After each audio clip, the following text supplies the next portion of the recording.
5:02 now, and today a new plan to transform the city of Fort Worth's emergency management services system is now one step closer to a full city council vote.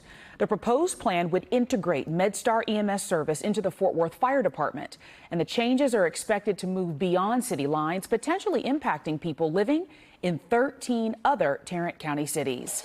NBC 5's Alana Quillen is live in Fort Worth for us this morning with more on what this could mean, Alana, for people in that area.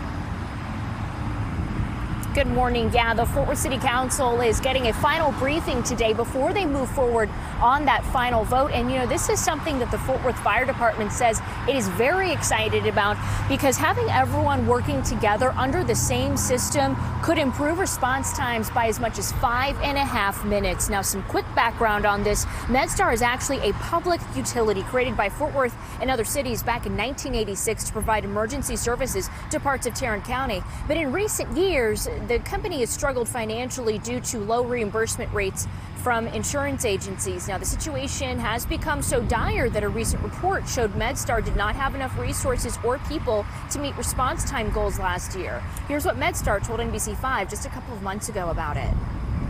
We have not been able to necessarily deploy to staff the number of ambulances that we wanted to in the community because we didn't have the financial ability to be able to do that. As a result, the field staff, the dispatchers, everybody has been working really, really hard to be able to achieve the performance that we've gotten.